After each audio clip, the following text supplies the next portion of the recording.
Guía práctica clínica de diagnóstico y tratamiento de la sepsis puerperal. Esta guía de práctica clínica fue elaborada con la participación de las instituciones que conforman el Sistema Nacional de Salud. La sepsis puerperal es la segunda causa directa de mortalidad materna y la responsable de la mayoría de las muertes del puerperio tardío. Una de cada 20 mujeres embarazadas contrae una infección durante el puerperio, la cual debe ser tratada rápidamente para no causar la muerte o tener algunas secuelas. La sepsis puerperal provoca oclusión de las trompas de falopio e infertilidad a 450,000 mujeres en el mundo. Durante los últimos años, la evidencia indica que el factor de riesgo directo más encontrado en la endometritis posparto ha sido la cesárea.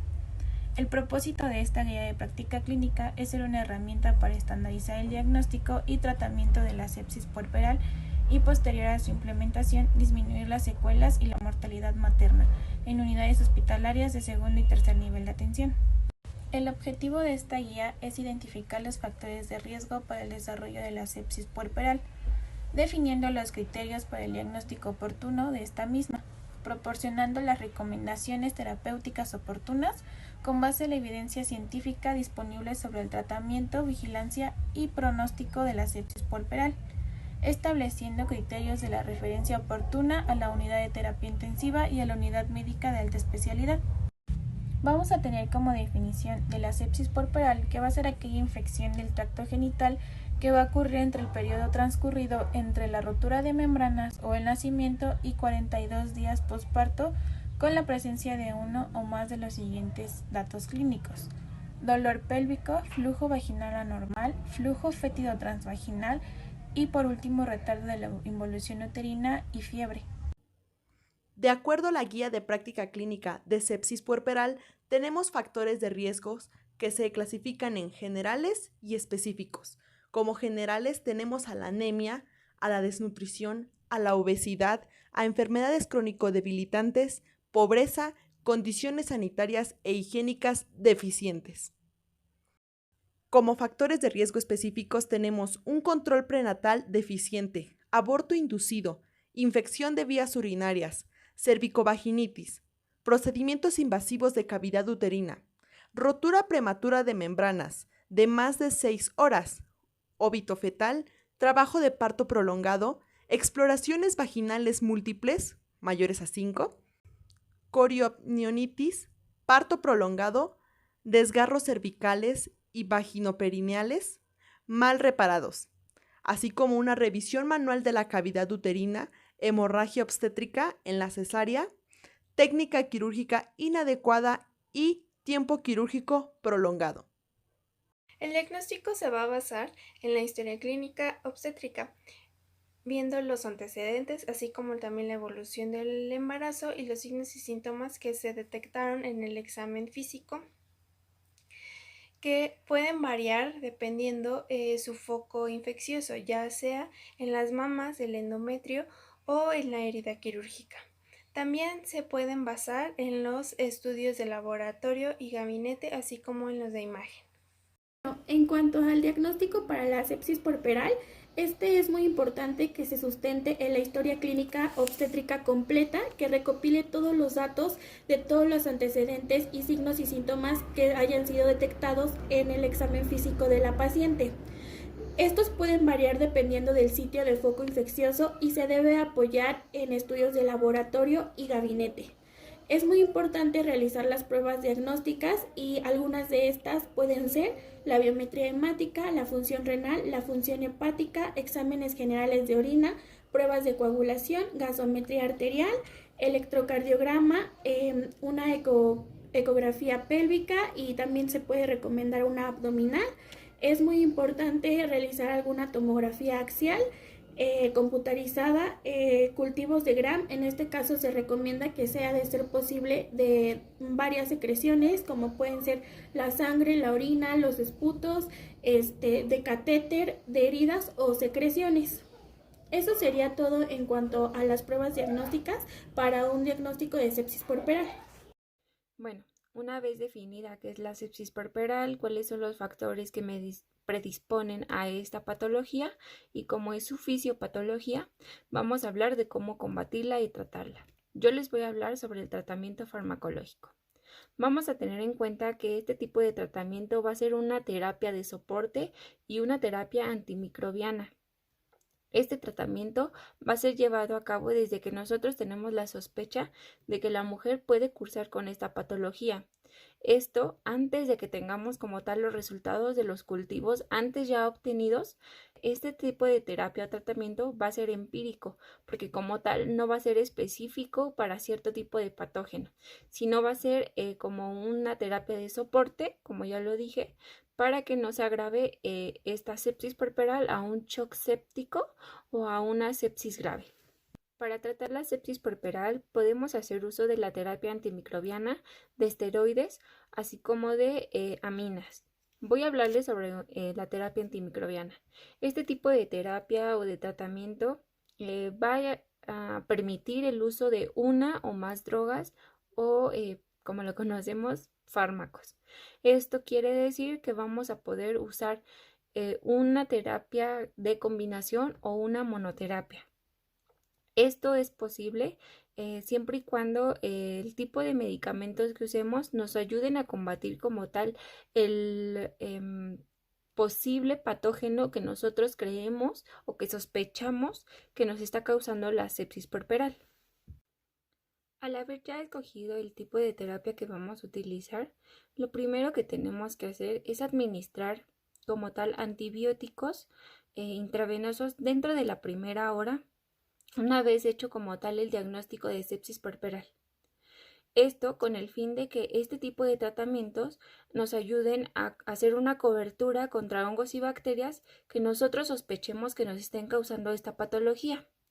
Al ser este como tal un tratamiento empírico, ya como se los expliqué que no es específico para cierto patógeno, debemos de tener en cuenta que este puede ser modificable, ya que muchas veces nos va a presentar reacciones adversas en la mujer. Algunas de estas reacciones puede ser la hipersensibilidad a betalactámicos, así como la presencia de bacterias gram positivas que son resistentes a este tratamiento, como lo es el Staphylococcus meticilino. No hay que dejar de lado que este sigue siendo un tratamiento empírico. Por ello, lo que se recomienda o lo que nos recomienda la guía de práctica clínica es que este sea reevaluado dentro de las primeras 48 a 72 horas de haberlo administrado. Posteriormente debe de ser valorado diariamente. Esto para ver que las bacterias que están causando esta patología no se vuelvan resistentes a este tipo de tratamiento y que el tratamiento en dado caso no nos presente algún tipo de toxicidad en la mujer. Para elegir como tal el tipo de tratamiento o fármaco que vamos a utilizar, debemos de tomar en cuenta la susceptibilidad que van a causar las bacterias en el cultivo. Estos cultivos ya los hemos mencionado anteriormente y son dentro de los laboratorios que mandamos a hacer. Otros parámetros van a ser como tal las metas que tenemos que conseguir dentro de el diagnóstico ya como tal de la sepsis puerperal. Estos parámetros son referentes a la presión central venosa, que tiene que ser dentro de 8 a 12 miligramos de mercurio, así como la saturación de oxígeno de sangre venosa, que tiene que estar mayor del 70%, y una presión arterial media que tiene que ser arriba de 65 dentro de los valores normales. Bueno, estos parámetros hay que tenerlos muy presentes y más porque se deben de cumplir dentro de las primeras 6 horas como tal ya diagnosticada la patología. Por otra parte, no hay que olvidar que la mujer como tal está cursando por un cuadro séptico, lo cual nos puede también ocasionar una disfunción miocárdica, así como una hipotensión, y por ende una baja concentración de hemoglobina, lo cual nos puede llegar a complicar más la situación de la mujer. Una vez dicho todo esto, dependiendo del tipo de tratamiento que vamos a usar, ya sea una terapia combinada o una monoterapia, debemos de tener en cuenta que lo primero que se nos recomienda es hacer el uso de carbapenémicos. Como segunda opción nos recomiendan el uso de cefalosporinas, ya sea de tercera o cuarta generación, siempre teniendo en cuenta el riesgo que nos pueden causar, ya que estos pueden hacer una resistencia a betalactámicos, como ya se los había mencionado. Y por último nos recomiendan el uso de carboxipenicilinas. Como tal, estos son los tres primeros medicamentos o familias de medicamentos que nos recomienda la guía de práctica clínica para el tratamiento de la sepsis puerperal. Sin embargo, también nos hace mención de los azoles y bueno, yo puedo mencionar como el fluconazol. Sin embargo, hay que tomar en cuenta que este va a depender mucho su uso del sitio de donde se encuentre como tal la infección y de la gravedad de esta. Bueno, ya administrada la terapia como tal, o tener que ver cómo es que está reaccionando la mujer ante este tratamiento. Vamos a ver si en dado caso el foco de infección no cede y la mujer causa con un tipo de neutropenia. A esto me refiero, que la mujer dentro de la sangre hayan disminuido el nivel de granulocitos, que esto nos va a predisponer como tal a otro tipo de infección. Vamos a tener que revalorar el tratamiento y vamos a valorar por cuánto tiempo ha estado así como tal la mujer. Esto para poder como tal cambiar el tipo de tratamiento que estamos utilizando y mejorar la situación de ella. Una vez como tal tratada, digamos, la infección, a su vez tenemos que hacer una restitución de líquidos. Esto por la hipotensión que nos puede llegar a causar o por la cual puede cursar la mujer. Esto lo que nos recomienda la guía de práctica clínica es que hagamos uso de líquidos intravenosos como lo son las soluciones cristaloides de 1000 mililitros o en su dado caso las soluciones coloides de 300 a 500 mililitros. Vamos a tener que dentro de esta terapia vamos a ver valores o vamos a tener que tener presente valores de la hemoglobina. Si estos valores de la hemoglobina son menores a 7, un hematocrito menor a 30 y una saturación de sangre venosa menor al 65%, lo que nos recomienda a su vez es la administración de concentrados eritrocitarios para la restitución o el equilibrio de estos parámetros. Como lo mencioné, puede estar cursando con un tipo de hipotensión. Lo que recomiendan es que se haga uso de vasopresores como lo son la odobutamina y la norepinefrina. En dado caso que el paciente curse con una como tal disfunción miocárdica, esto es, que haya una presión elevada del ventrículo izquierdo y un gasto cardíaco bajo, se haga uso de la terapia con inotrópicos. Como ya lo hemos venido mencionando yo y mis compañeras, la sepsis puerperal va a ser una patología grave en la mujer puérpera. Esta puede llegar a complicarse a una sepsis grave como tal o un shock séptico, lo cual nos va a hacer una como tal descompensación dentro de nuestro organismo o de su organismo y puede llegar hasta la muerte. Por eso es importancia el saber de todo esto y mayormente del tratamiento y cómo es que nosotros lo vamos a abordar. Hasta aquí queda el tema de tratamiento farmacológico y ahora vamos con el tratamiento no farmacológico. Tratamiento no farmacológico. En pacientes con sepsis grave se debe de identificar el sitio de foco de infección para evaluar abscesos y también el drenaje quirúrgico. La administración de plasma fresco congelado se debe de realizar siempre y cuando haya una documentación donde haya una deficiencia de los factores de coagulación y que también haya la presencia de un sangrado activo o que se vaya a realizar alguna intervención quirúrgica. Se va a valorar una transfusión de plaquetas cuando haya algún sangrado activo, riesgo de trombocitopenia o alguna disfunción plaquetaria. En pacientes con sepsis severa, algunas veces durante su evolución pueden llegar a presentar alguna lesión pulmonar inducida por la sepsis o pueden presentar también algún síndrome de estrés. El síndrome de distrés respiratoria nos puede llegar a aumentar el riesgo de mortalidad hasta en un 65%. Para el control definitivo de la infección se debe de realizar una debridación del tejido necrótico. No se va a utilizar el plasma fresco congelado cuando no exista una hemorragia o cuando no se planee realizar algún procedimiento quirúrgico invasivo, e incluso no lo vamos a utilizar aunque existan algunos trastornos de coagulación.